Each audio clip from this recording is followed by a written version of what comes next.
உங்களோட பென்ட்ரைவ் அல்லது hard disk வந்து கரெக்டாக இருந்தால் இதை பண்ணுங்கள். எக்ஸ்ட்ரா ஹார்ட் டிஸ்க் தான் பரவாயில்ல. ஸோ எக்ஸ்ட்ரா ஹார்ட் டிஸ்க்லாம் கனெக்ட் பண்ணிவிட்டு அல்லது பென்ட்ரைவ் நீங்கள் கனெக்ட் பண்ணிவிட்டு கமெண்ட் ப்ராம்ப்ட் நீங்கள் ரன் அட்மினிஸ்ட்ரேட்டர் கொடுத்து ஓப்பன் பண்ணிக்கோங்க. ஸோ அதில் பார்த்தீங்கன்னா சிஎஸ்கே டிஎஸ்கே ஸ்பேஸ் அந்த டிரைவோட லெட்டர் :/F/R டைப் பண்ணிட்டு என்டர் பண்ணுங்கள். ஃபுல்லாக ஸ்கேன் ஆகும். ஸ்கேன் ஆகி இதை கரெக்டாக இருந்தால் ரீப்ளேஸ் ஆகும். டைப் பண்ணி பாருங்கள். இந்த மாதிரி உங்கள் விண்டோஸ் பிசி இருந்துச்சுன்னா கண்டிப்பாக உங்கள் விண்டோஸ் பிசியை யாரோ ஹேக் பண்ணியிருக்காங்க அல்லது ஸ்பை பண்ணிட்டு இருக்காங்க அர்த்தம்.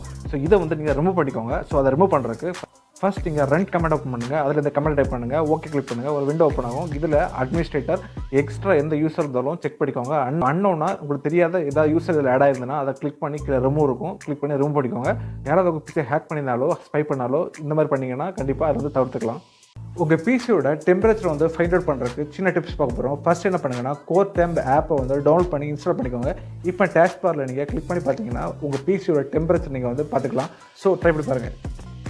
ஸோ என்னோட கம்ப்யூட்டர் ரொம்ப ஸ்லோவாக இருக்குது அப்படின்னு நினச்சிங்கன்னா இது உங்களுக்கு அந்த வீடியோ. ஃபர்ஸ்ட் நீங்கள் என்ன பண்ணுன்னா windows key plus R press பண்ணுங்கள். ரன் ஆப் ஓப்பன் ஆகும். இதில் நீங்கள் sysdm.cpl டைப் பண்ணிட்டு என்டர் பண்ணுங்கள். சிஸ்டம் ப்ராப்பர்ட்டிஸ் ஆப்ஷன் ஓப்பன் ஆகும். இதில் அட்வான்ஸ் டேப் வந்து கிளிக் பண்ணுங்கள். பார்த்தீங்கன்னா பெர்ஃபார்மன்ஸ் இருக்கும். அதுக்குள்ள செட்டிங்ஸ் இருக்கும். கிளிக் பண்ணுங்கள்.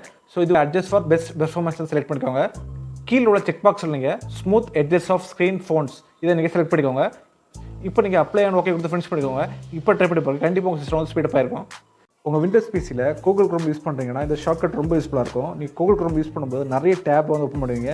பட் சடனாக வந்து ஒரு டேப்லேருந்து மற்ற டேப் வந்து ஸ்விட்ச் பண்ணும்போது ரொம்ப டைம் ஆகும். ஸோ அதுக்கு ஒரு ஷார்ட்கட் என்னென்னா, இப்போ எக்ஸாம்பிள் வந்து நீங்கள் ஒரு 8 டேப் ஓப்பன் பண்ணி வச்சுருக்கீங்கன்னா, ஸோ 1லேருந்து 8 டேப்புக்கு நீங்கள் மூவ் பண்ணுறீங்கன்னா Ctrl+8 ப்ரெஸ் பண்ணுங்கள். 8 டேப் வந்து ஓப்பன் ஆகும். ஸோ சேம் நீங்கள் வந்து Ctrl+5 ப்ரெஸ் பண்ணிங்கன்னா 5 டேப் ஓப்பன் ஆகும். இந்த மாதிரி நீங்கள் எத்தனை டேப் ஓப்பன் பண்ணி வச்சுருக்கீங்களோ ஸோ அதில் Ctrl+ அந்த நம்பர் ப்ரெஸ் பண்ணிங்கன்னா அந்த டேப் ஓப்பன் ஆகும். ஸோ சடனாக நீங்கள் வந்து யூஸ் பண்ணிக்கலாம். விண்டோஸ் 11 யூஸ் பண்ணுறீங்களா? அப்போ அந்த வீடியோ உங்களுக்கு தான். விண்டோஸ் 11 வந்து எப்படி அப்டேட் பண்ணுறது, ஸோ அதை பற்றி பார்க்க போகிறோம். ஃபர்ஸ்ட் நீங்கள் வந்து சர்ச் பாக்ஸ் போயிட்டு நீங்கள் விண்டோஸ் அப்டேட்னு சர்ச் பண்ணுங்கள். ஸோ அதில் பார்த்தீங்கன்னா விண்டோஸ் அப்டேட் செட்டிங்ஸ் இருக்கும். அதை கிளிக் பண்ணுங்கள். ஸோ விண்டோஸ் அப்டேட் செட்டிங்ஸ்குள்ளே போகும். ஸோ இதில் பார்த்தீங்கன்னா மேலே செக் ஃபார் அப்டேட் இருக்கும். கிளிக் பண்ணுங்கள். ஆட்டோமேட்டிக்காக டவுன்லோட் ஆகி இன்ஸ்டால் ஆகும். நியூ ஃபீச்சர்ஸ்லாம் ஆட் ஆகும். ஸோ நெக்ஸ்ட் வே என்னன்னா மெனு பட்டனை கிளிக் பண்ணுங்கள். ஸோ அதில் செட்டிங்ஸ் இருக்கும். செட்டிங்ஸை கிளிக் பண்ணுங்கள்.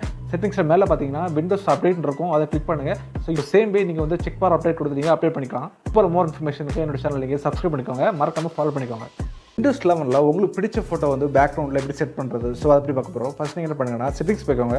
செட்டிங்ஸில் நீங்கள் வந்து பர்சனலைசேஷன் செட்டிங்ஸ் போய்க்கோங்க. ஸோ இதில் பேக்ரவுண்ட் செட்டிங்ஸ் இருக்கும். கிளிக் பண்ணுங்கள். ஸோ இதில் பார்த்தீங்கன்னா ப்ரௌஸ் ஃபோட்டோஸ்ன்னு இருக்கும். கிளிக் பண்ணுங்கள். இப்போ உங்களுக்கு பிடிச்ச ஃபோட்டோ செலக்ட் பண்ணி பேக்ரவுண்டை நீங்கள் செட் பண்ணிக்கலாம்.